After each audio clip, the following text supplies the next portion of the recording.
नमस्कार, मैं हूं विनोद कुमार शुक्ला। अगर ये पहली बार नहीं भी हुआ है तो रेयर जरूर है जब प्रधानमंत्री ने खड़े होकर के संसद में नेता प्रतिपक्ष के किसी बयान पर विरोध जताया और ये कहा कि ये पूरे देश के हिंदुओं का अपमान है। जब राहुल गांधी को नेता प्रतिपक्ष बनाया गया या उनका नेता प्रतिपक्ष के रूप में उनके नाम की घोषणा की थी कांग्रेस ने, तो एक उम्मीद जगी थी और ऐसा लगा था कि विपक्ष को एक बेहतर आवाज़ मिली है, चूँकि राहुल गांधी पर लगातार इस बात का दबाव था कि उन्हें अब जिम्मेदारी संभालनी चाहिए, आगे आकर के लीड करना चाहिए। और जिस तरह से चुनाव के परिणाम, उस पर हम बहुत चर्चा कर चुके हैं कि झूठ उसमें कितना बोला गया, लालच कितना दिया गया, वो चर्चा का विषय नहीं है। लेकिन जिस तरह से भी हो, कांग्रेस ने अपनी एक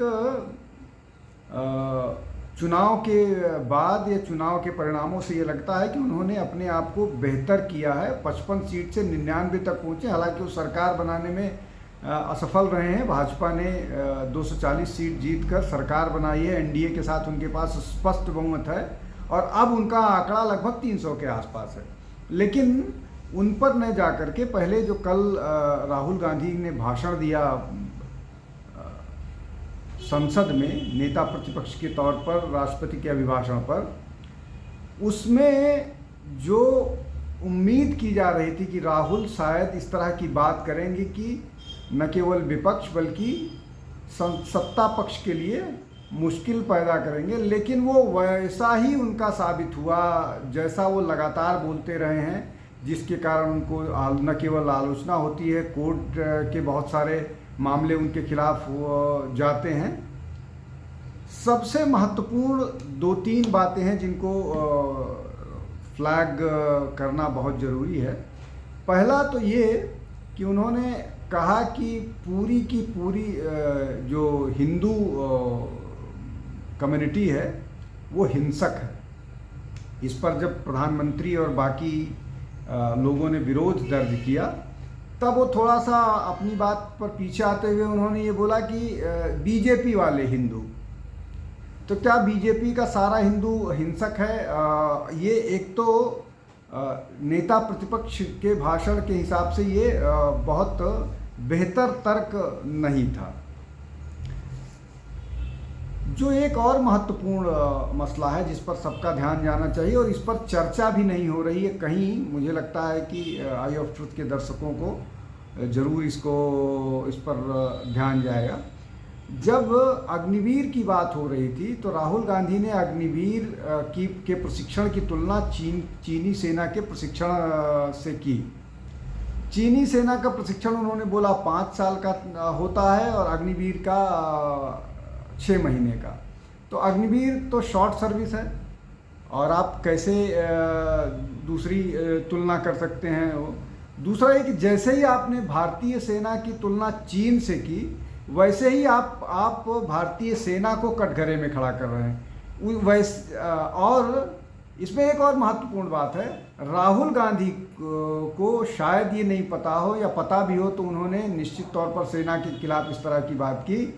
पूरे विश्व में भारतीय सेना को माना जाता है कि वो सबसे बहादुर सेनाओं में से एक है।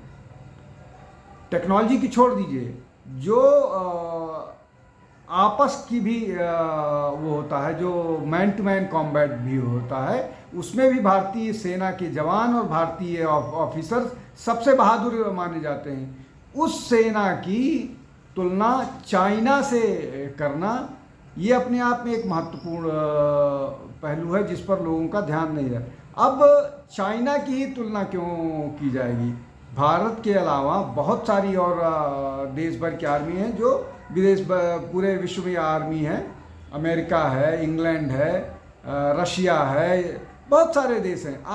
क्यों उनको छोड़ करके चाइना की तुलना की? इसलिए कि क्या उनके पास कोई ऐसा चाइनीज एजेंडा है, जिसका आरोप उन पर लगता रहा है। उन्होंने एक डील भी साइन की है जिसको क्लैरिफाई नहीं किया गया।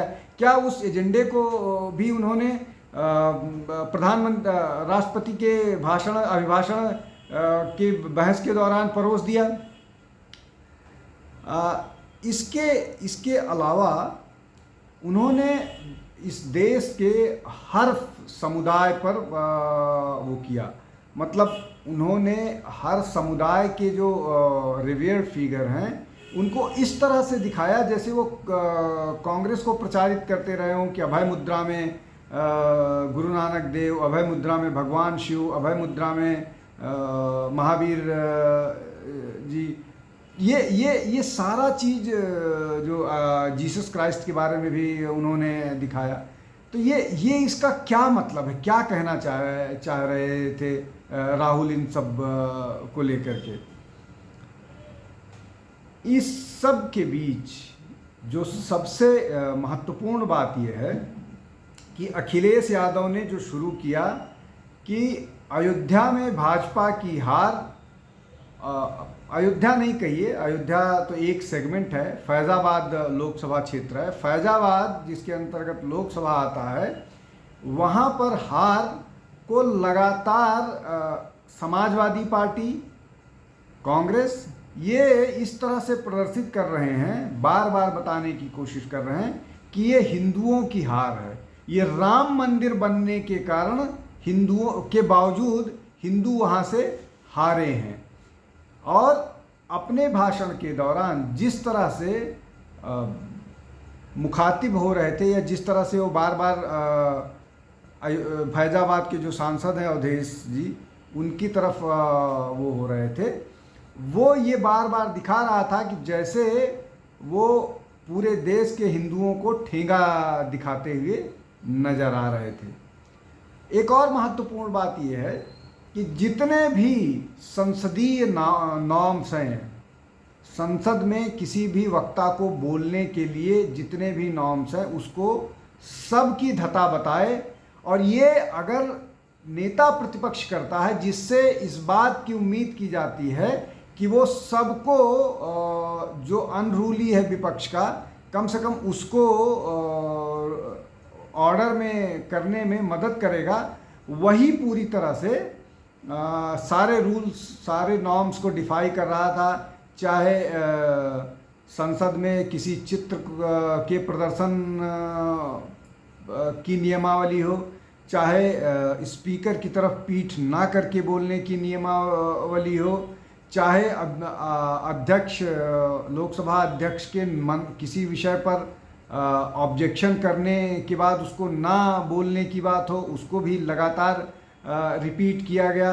प्रधानमंत्री के खिलाफ इस तरह के शब्द इस्तेमाल किए गए जो किसी भी नेता प्रतिपक्ष ने अब तक वैसा नहीं किया है। जो सारे नॉर्म्स हैं वो तोड़े गए। शायद ये जो नॉर्म्स तोड़े गए यही अब नए नॉर्म्स हैं, नई परंपरा है जिसको राहुल गांधी ने शुरू की है। लेकिन इसमें महत्वपूर्ण बात यह है कि ये परंपरा अगर एक तरफ से शुरू हुई तो ये दूसरी तरफ कहाँ जाएगी, और फिर उसका जवाब तीसरी तरफ कहाँ से जाएगा, और फिर उसका जवाब कहाँ जाएगा। ये एक बड़ा महत्वपूर्ण विषय है। लेकिन जो असली मसला है वो ये कि राहुल गांधी लगता है कि फौरी तौर पर उनको जो पॉइंट स्कोर करने चाहिए थे सत्ता पक्ष के खिलाफ, चाहे जितने भी मसले हों, नीट को लेकर के भी उन्होंने बात करनी चाहिए, उन सब पर अगर थोड़ा बहुत जनता पर वो प्रभावी हुआ होगा तो जिस तरह से उन्होंने धर्म को लेकर के, विशेष रूप से हिंदू धर्म को लेकर के बातें की, वो सारा का सारा निगेटिव उनके पक्ष में चला गया। ये बहुत जिम्मेदारी का काम है। नेता प्रतिपक्ष एक जिम्मेदारी का काम है और इसको एक गैर जिम्मेदार, जिसको बोलते हैं डाइनेस्ट, का जवाब ज़्यादा लग रहा था, न कि एक जिम्मेदार नेता प्रतिपक्ष का। तो इन सब को मुझे लगता है आज प्रधानमंत्री लोकसभा में जब राष्ट्रपति के अभिभाषण पर अपना जवाब देंगे, निश्चित तौर पर राहुल गांधी की बहुत सारी बातों का जवाब भी उसमें आएगा। हम उस पर भी चर्चा करेंगे और आपके सम्मुख उनकी बातों को लेकर के हाजिर होंगे। आज इतना ही। आप हमारे साथ जुड़ते रहिए। बहुत बहुत धन्यवाद।